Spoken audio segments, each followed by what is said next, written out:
I want to tell you something that took me way too long to figure out. And honestly, it stings a little to say out loud. For years, I was the queen of frugal. I mean it. I was the woman who washed and reused Ziploc bags. I clipped coupons until my fingers had little paper cuts. I drove across town to save 40 cents on a can of beans. I knew the exact price of milk at 3 different stores, and I would gloat, quietly, when I timed the sale just right. I thought I was doing everything right. I thought being careful with money was the same thing as being good with money. And you know what? After all of that pinching and scrimping and saying no to myself for years, I looked at our bank account one night after the kids were asleep, and it was still almost empty. I had done everything the frugal blogs told me to do, and I was still broke. That night, I sat at the kitchen table and I cried a little, and then I got really honest with myself. And what I realized changed everything about how our family handles money. So if you're a mom who feels like you're squeezing every single penny and somehow the money still isn't there, please stay with me, because this one's for you. And I promise I'm not here to shame you for a single thing. Let me say this right up front because I need you to hear it. Frugal is not bad. Being careful with money is not a character flaw. If you're pinching pennies right now because that's what it takes to keep your family afloat, you are not doing anything wrong, and I would never, ever mock you for it. I've been you. I still have those habits in my bones. But here's the thing I learned the hard way. Frugal, all by itself, is a leaky strategy. It feels like control, but a lot of the time it's quietly costing you more than it saves. It fixes all your attention on shrinking pennies while the real dollars slip right past you. So today I want to walk you through the traps I fell into, one by one, with real examples from my own kitchen and my own mistakes. And then I want to show you the reframe that actually helped us build something. Not spend less forever. Build something. There's a difference, and it's everything. Let's start with the trap I fell into the most, and it's the one that makes me laugh now because it's so obvious in hindsight. Buying the cheapest version of everything. Here's how it goes. My son needed sneakers for kindergarten. Kids destroy shoes, right? So I thought, I'm not spending $60 on shoes he'll outgrow. I'll get the $15 pair. Smart, careful, frugal me. Well, those $15 shoes fell apart in about 6 weeks. The sole started peeling off. So I bought another $15 pair. Those lasted maybe 2 months. By the end of that school year, I had bought 4 pairs of cheap shoes. $60. The exact same amount as the good pair I refused to buy, except the good pair would have lasted the whole year and probably been handed down to the baby. I didn't save money. I just spent the same money in humiliating little installments while my kid walked around with flapping shoes. That's called false economy, and once you start seeing it, you see it everywhere. I did the same thing with a coffee maker. I bought the $19 one. It died in about 8 months. Bought another cheap one. That one leaked all over the counter. Then I finally bought a decent machine for around $90, and I've had it for 4 years now. If I'd bought the good one first, I'd have saved myself 2 cheap machines and a lot of coffee-soaked mornings. And the big one, the one that really got me, was a stroller. I bought a bargain stroller when my son was a baby because I could not stomach spending $300 on something with wheels. That cheap stroller squeaked, the wheels locked up, one of them literally fell off in a Target parking lot with my baby in it. I was so rattled. I ended up buying a better one anyway. So I paid for 2 strollers.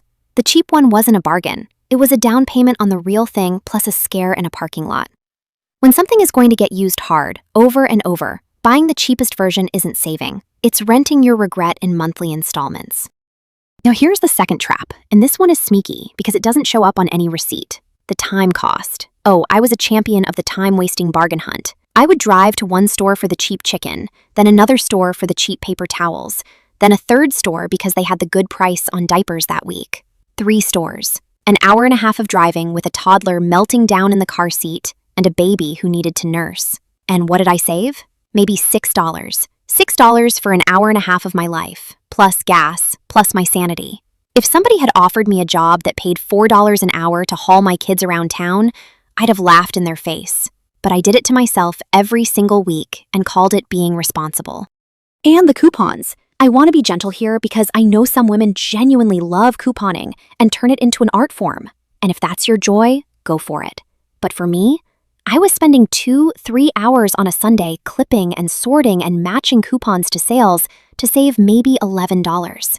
3 hours. Those were 3 hours I could have spent resting, actually resting, which I desperately needed. Or 3 hours I could have put toward the little side thing I kept saying I wanted to start. Your time is not free. It is the one thing you can never buy back. And when you're a mom, your time is already stretched to the absolute breaking point. Spending hours to save single-digit dollars isn't thrift. It's trading your most precious resource for your least precious one, and doing it backwards. The third trap is the one that lived in my chest, and it's the hardest one to talk about. The scarcity mindset. See, somewhere along the way, frugal stopped being a set of habits and became a feeling, a fear. I was afraid all the time, afraid to spend, afraid to relax, afraid that if I let up for even 1 second, the whole thing would come crashing down. And here's the cruel part. That fear didn't go away when the balance went up. Even on the months when we were actually okay, I still felt broke. I still felt like we were one emergency away from disaster. I snapped at my son for asking for a $2 treat at the store. I felt my whole body tense up when my husband mentioned wanting to order pizza. The scarcity had gotten inside me, and it was making me small and stressed and short with the people I love the most. I want to be so clear about this, Mama. Frugality that comes from fear will keep you scared no matter how much you have. It's not really about the money at that point. It's a nervous system stuck in survival mode. And a life spent bracing for the worst is not a life. It's a flinch that lasts for years. I'm not saying you can just decide to stop being scared. I couldn't. But I want you to notice if your frugality is a tool you're using or a fear that's using you. Because those are two very different things, and one of them is quietly stealing your joy while you think it's keeping you safe. Let me pause right here for just a second, because if any of this is landing, if you're nodding along or feeling that little pinch of recognition, I would love for you to hit that subscribe button. This is the Finance Mom HQ. I'm Alora, and everything I share here comes from actually living it, the mistakes and the messy middle and the slow climb out. No lectures, no shaming, just one mom telling another mom the truth. So if that's the kind of company you want on this journey, subscribe and come along. Okay, let's get back into it because the next few traps are the ones that were quietly costing us the most real money. The fourth trap has a name that our grandmothers already knew: penny wise and pound foolish. This one wrecked me when I finally saw it. I was so proud of myself for skipping the coffee shop. I'd feel this glow of virtue every time I made my coffee at home instead of spending $5 on a latte. Meanwhile, and I mean at the exact same time, we were overpaying almost $1,400 a year on things I never looked at. Our car insurance had crept up and up because we never shopped it. When I finally called around, I found the same coverage for $600 less a year. $600. That's 120 lattes, and I found it in one phone call I'd been avoiding for 3 years. Then there were the subscriptions. Oh, the subscriptions. When I actually sat down and listed them all out, I nearly fell off my chair. A streaming service we hadn't opened in months, a fitness app I signed up for in a burst of New Year energy and never used, a cloud storage plan that had auto-upgraded itself, a subscription box that just sent us stuff we didn't need. All told, close to $80 a month, almost $1,000 a year, bleeding out of our account while I was clipping coupons to save 50 cents on ketchup. And the interest. We were carrying a balance on a credit card, and the interest we were paying every month dwarfed anything I could ever save at the grocery store. I was guarding the front door against a mouse, while the back door was wide open and the money was walking right out of it. The little stuff is loud and visible and feels virtuous. The big stuff is quiet and boring, and it's where the real money lives. Go check the boring stuff. That's where your raise is hiding. The fifth trap is maybe the most important thing I'll say all day, so lean in. Frugality as a substitute for earning. Here's the math that broke my brain when I finally understood it. When you cut spending, you can only go so far. There's a floor. The absolute most you can ever save is 100% of what you spend. And honestly, you can't even do that because you have to eat and keep the lights on. 0 is the floor. You cannot cut below 0. But income? Income has no ceiling. None. There's no limit to what you can earn. And I had spent years, literally years, pouring all of my energy, all my creativity, all my problem solving into shaving pennies off a number that could only get so small. While the other number, the one with no ceiling, I barely touched. Think about all that mental energy, all that spreadsheet time, all that store hopping, all that coupon clipping brain power. What if I had aimed even half of it at raising our income instead? At asking for the raise? At starting the little side thing? At learning a skill that paid? At selling the stuff in our garage? The queen of Frugal was working so hard at the game she could only lose slowly, and completely ignoring the game she could actually win. Cutting is defense, and you cannot win with defense alone. At some point you have to score. I'm not saying stop being careful. I'm saying please, please stop believing that pinching is the only lever you have, because it's the weakest one, and you've been leaning all your weight on it. The sixth trap cost us more than all the others combined, and it makes me want to reach back in time and shake my younger self. Skipping investing because it felt safer to hoard cash. Here was my logic, and see if it sounds familiar. Investing felt risky, scary, like gambling. Cash in a savings account felt safe, solid, real. I could see it. So I kept our money in savings, and I felt responsible. But here's what nobody told me plainly enough. Cash sitting in a regular savings account is quietly losing value every single year because of inflation. The prices of everything go up, and that pile of cash buys a little less every year. It feels safe, but it's melting like an ice cube on the counter. Slowly, invisibly, but really.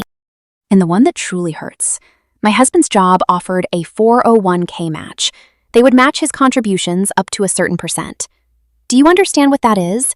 That is free money. That is the company saying, for every dollar you put in, we'll put in $1 too. And for 2 years, because I was so focused on hoarding cash where I could see it, we didn't contribute enough to get the full match. We left thousands of dollars of free money sitting on the table. Thousands. I could clip coupons for the rest of my life and never make back what we walked away from in those 2 years. The same with a Roth IRA. It sounded complicated and grown up and risky, so I avoided it. And meanwhile, the years when that money could have been growing, really growing, just ticked by. Here's what I know now. Not investing isn't the safe choice. It just feels safe because you can't see what you're losing. Nobody sends you a bill for the growth you missed. But it's real. And over the years of raising kids, it adds up to a number that can genuinely change your family's future. Being too frugal to invest is like being too thirsty to plant a garden because you don't want to spare the water. You have to put something in the ground if you ever want it to grow. Hoarding the seeds and calling it caution just leaves you with a fistful of seeds and an empty field. Now the seventh trap, and this one I feel in my whole body, martyrdom, the deprivation. See, when frugality becomes your entire identity, you start saying no to everything, including all the little joys that make life actually feel like living. I said no to a coffee with a friend, no to the class trip fee I could have swung, no to a new pair of jeans when mine had a hole, so I walked around in ripped jeans feeling terrible about myself to save $30. No to a birthday party that felt like too much. I deprived myself, and worse, I deprived my kids of small ordinary joys, all in the name of being good with money. And I wore it like a badge. Look how much I sacrifice. Look how little I need. But here's what deprivation actually does. It builds up, like pressure in a bottle. You say no, no, no, no, no, gritting your teeth, feeling righteous and exhausted. And then one day, you crack. You have a bad week, the kids are sick, you're running on empty, and suddenly you online at midnight blowing $300 on stuff you don't even really want, just because you cannot stand the deprivation for one more second. I did this more than once. Months of white-knuckle scrimping erased in one exhausted midnight blowout. Deprivation isn't discipline. It's a rubber band you're stretching further and further, and it always, always snaps back. A little joy along the way isn't a leak in the plan. It's the thing that keeps you from blowing up the whole plan. The eighth trap is one I fell into because I'm stubborn and I like to feel capable. Doing everything myself when it wasn't worth my time. I refused to pay for anything I could theoretically do myself. I spent a whole Saturday trying to fix a leaky faucet from a video, made it worse, and eventually had to call a plumber anyway, who charged me more to undo my mess. I spent hours making elaborate stuff from scratch that I could have bought better and cheaper. I turned down help that would have freed me up to rest or to earn. There is a real cost to doing everything yourself, and it's paid in your time and your energy, and sometimes in making things worse. Not everything is worth your 2 hours. Sometimes the frugal choice, the one that says never pay anyone, is actually the expensive choice dressed up as virtue. And the 9th trap, the last one before we turn the corner, is the flip side of everything I've said. Never spending on the things that actually make or save you money down the road. This is the one that keeps you stuck the longest. I wouldn't buy decent work clothes when I was trying to get back into working, so I showed up feeling frumpy and unsure, and it showed. I hesitated on childcare that would have let me work and earn far more than the childcare cost, because writing that check felt like spending, and I couldn't see that it was actually investing in our income. And the big one, health. I put off dental visits to save money, and then had a problem that cost me 10 times what the checkup would have. I skipped my own doctor's appointments. Preventive care, good childcare, the clothes and tools that let you earn, these aren't indulgences. They're the seeds again. Refusing to spend on the things that grow your income or protect your health isn't saving money. It's stepping over dollars to pick up dimes. And I did it for years. Okay, so that's the hard part. 9 ways that being frugal all by itself quietly kept me broke. Now let me give you the reframe, because I would never leave you sitting in the hard part. This is the part that changed our lives, and it's simpler than you'd think. The first shift is value-based sending, and it saved my sanity.